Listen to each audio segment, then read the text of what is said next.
Lord, you have given me a word for your people. And may that word now go forth with the power and anointing of your Holy Spirit. May it truly be your word and not mine.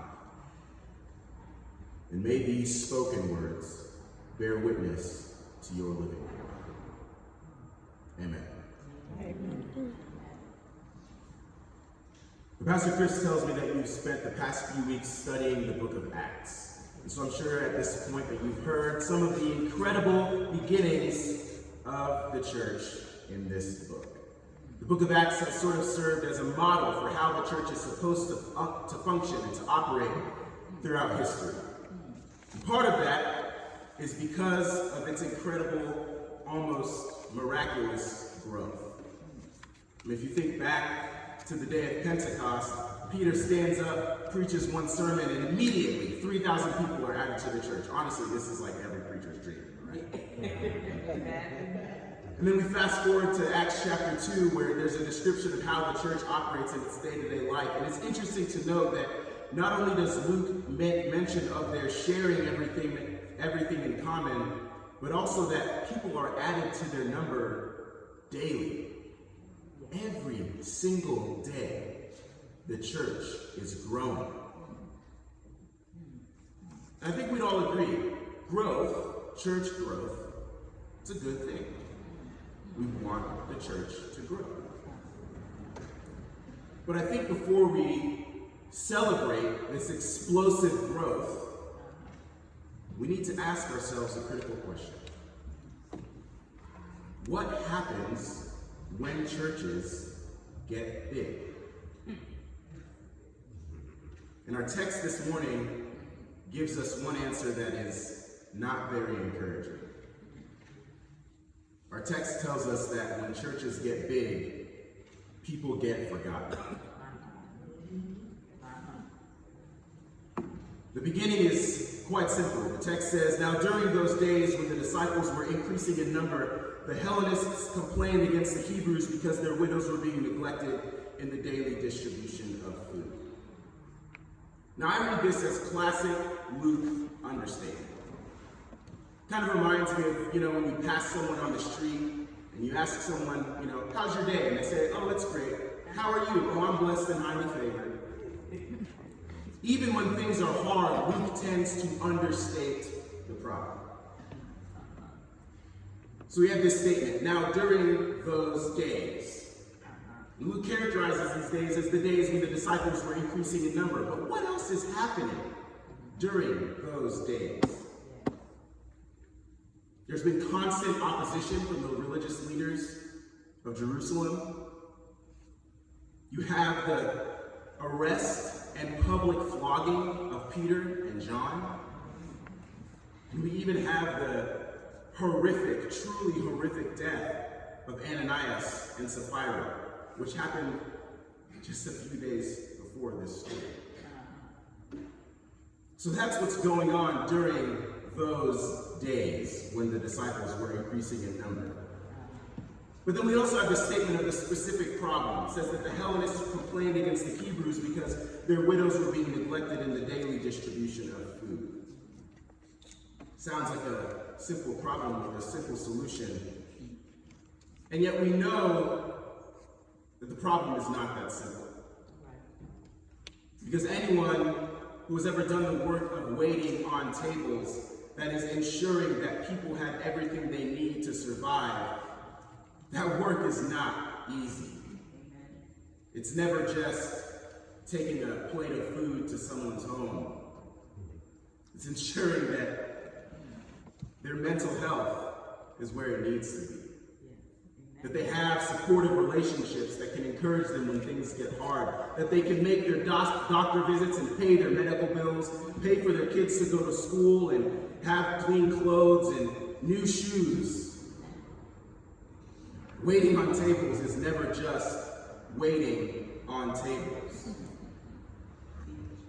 And on top of that, this reflects a conflict between two groups, the Hebrews and the Hellenists. The Hebrews being Aramaic-speaking Jewish Christians, and the Hellenists being Greek-speaking Jewish Christians.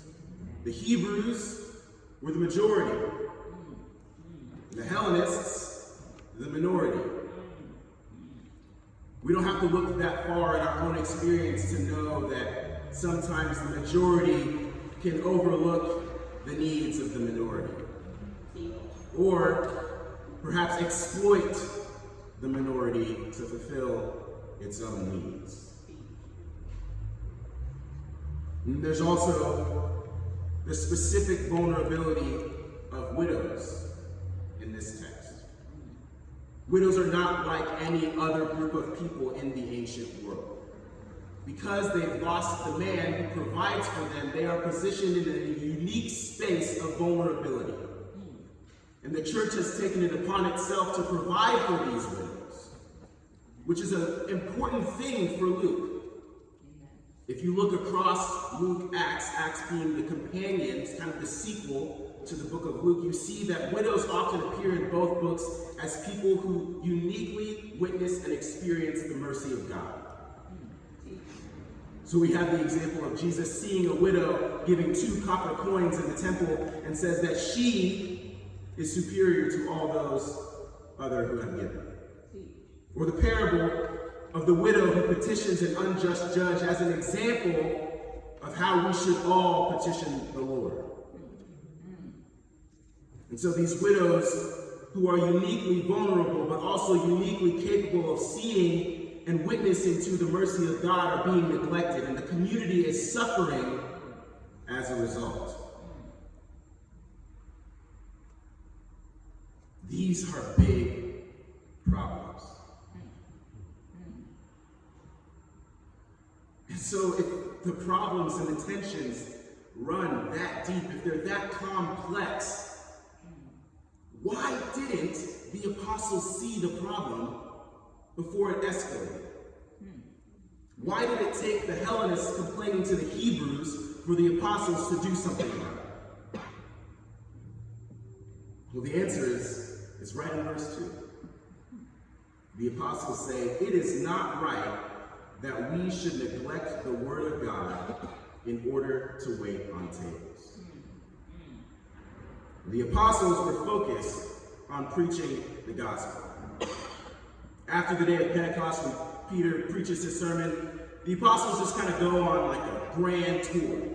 That's all they're doing, preaching, doing miracles, more preaching, more miracles, more miracles, more miracles, more preaching. That's all they're doing. And the work of waiting on tables, the daily nitty-gritty work of hospitality, making sure that people have enough to survive, they said, that's not for us. That's secondary. They focused on the big stuff rather than the small things. Because when a community gets big, when a church gets big, we tend to focus on the big stuff. And in the process, people get forgotten. And I think that in many ways we're trained for this. We actually expect this. I mean, I imagine that if any one of us today walked outside and received a check for $1 million, we'd probably be a little more likely to buy a really nice car than buy a meal for someone sitting on the corner.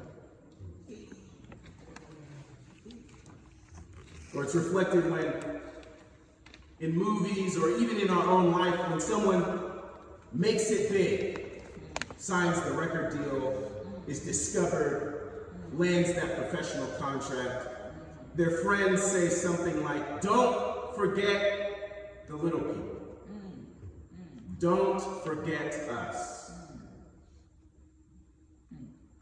Because we forget about the small things when things get big. And as the apostles were going on this grand preaching and miracle tour, they didn't realize that waiting on tables, that daily nitty-gritty work of hospitality, is actually God's primary way of sharing the gospel. And it's not even a mystery. They saw this in their own life, in the incarnation of Jesus Christ. Jesus came down, God in flesh came down, and yes, he preached. The Gospels are full of his preaching and teaching, but what is missing from our record is that Jesus spent far more time walking, talking, eating, and living with his disciples than he ever did preaching and teaching. And in fact, when Jesus wanted his disciples to remember him, he didn't give them a lesson. He didn't preach a sermon. He gave them a meal to share. Amen. That's why on the first Sunday of every month, we celebrate communion. We break bread and we drink the wine to remember Jesus, not through a sermon, but through eating and drinking. But when a church gets big, it's easy to forget the small things, like eating together, walking together, living together, talking together. It's easy to focus on the big things, making sure that the lights are on, that the preaching is on point, that the transitions in the service work perfectly. It's easy to focus on those things. And the daily nitty-gritty work of hospitality gets left behind. And people get forgotten. And yet somehow, despite these oversights, God still leads the apostles to the right decision, the selection of the 7. This is the proposal. They say, select from among yourselves 7 men of good standing, full of the Spirit and of wisdom, whom we may appoint to this task, while we, for our part, will devote ourselves to prayer and to serving the word. Now, how do we know that it's God who led them to this decision? I mean, the cleverness of the disciples, it's seen in the book of Acts already. So how do we know that this wasn't just a really good business decision? I think we know it's God because the apostles have already failed to see that waiting on tables is God's favorite way to share the gospel. Even when they make this proposal, they still choose for themselves the work of preaching and prayer, and delegate waiting on tables to someone else. And yet, despite that oversight, they did still have the wisdom to know that hospitality, waiting on tables, isn't secondary. Because one of the requirements is that the men who are selected must be full of the Spirit and of wisdom. And anyone who has ever practiced hospitality knows that you can't just do it on your own strength. You need the Spirit, and you need some wisdom. I know this in my own life, because anytime that we're about to welcome someone into our home, my partner Haley is quick to start cleaning the apartment, whereas my instinct is to leave the apartment a mess. But Haley, who is much wiser and more spirit-filled than me, knows that an ordered home is a space where people feel welcome. And while that's a small example, we all know of more serious examples. Things like organizing a meal train for someone who is sick or stuck at home, visiting a sick person in the hospital, taking care of a dying or disabled family member or friend. These things you cannot do on your own power. You need the Spirit. You need wisdom. And so through the laying on of hands, the apostles ensure that this work of waiting on tables, the daily nitty-gritty work of hospitality, becomes primary ministry, not secondary, not less than, primary.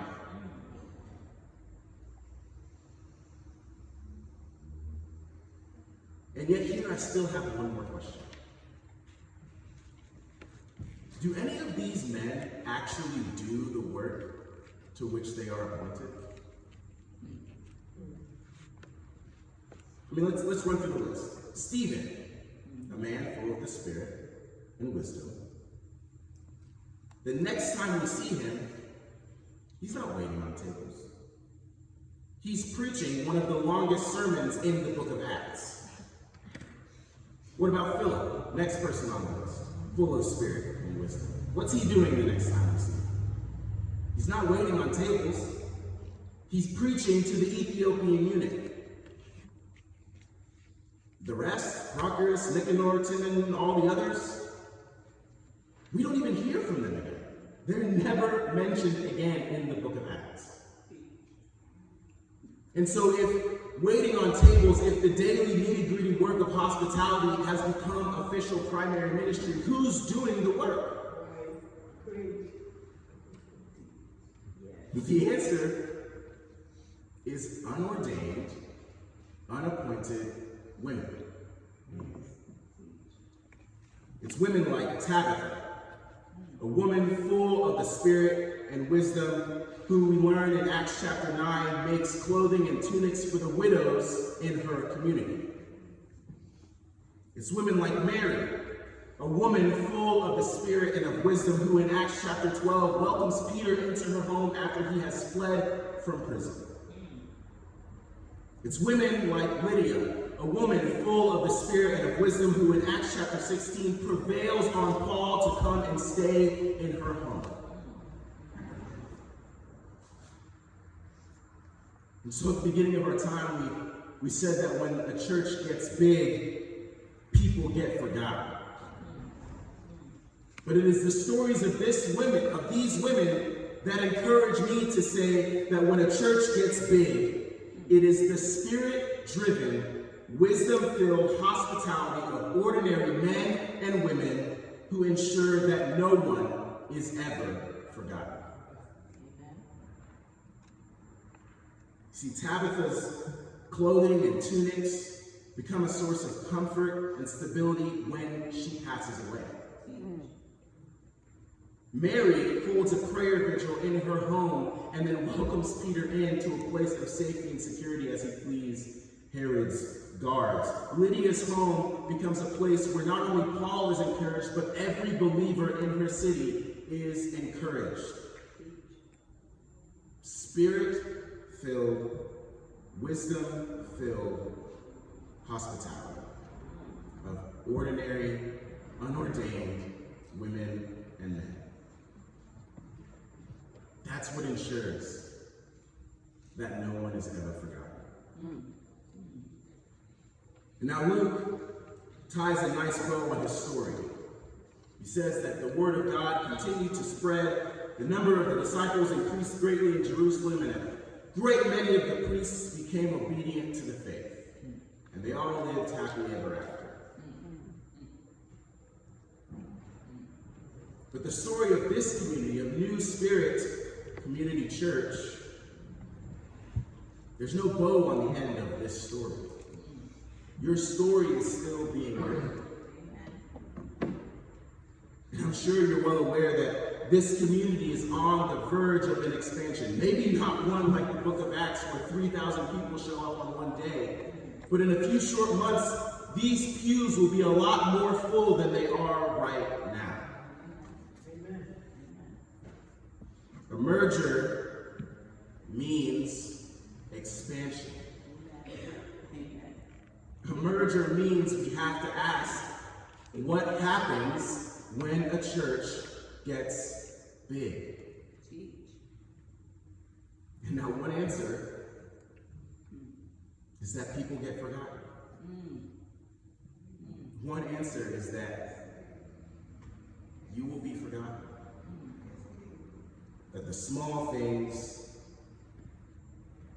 the little people, will be sacrificed for the sake of lights and transitions and good preaching. But that is not the only answer.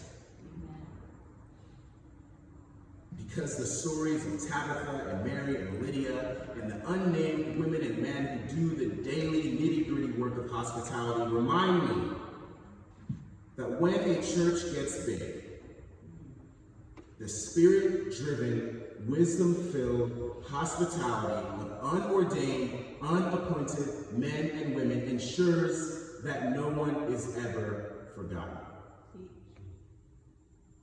Now, I only served here for a few months, but I learned very quickly that this community excels in the work of waiting on tables. There are few communities where I have felt more welcomed than I did in this place. And I have seen this community do the work of ensuring that no one is forgotten. Taking meals to those who cannot leave their homes, visiting the sick in hospitals, laying on hands and praying for those who need prayer, lifting people's needs up at this altar.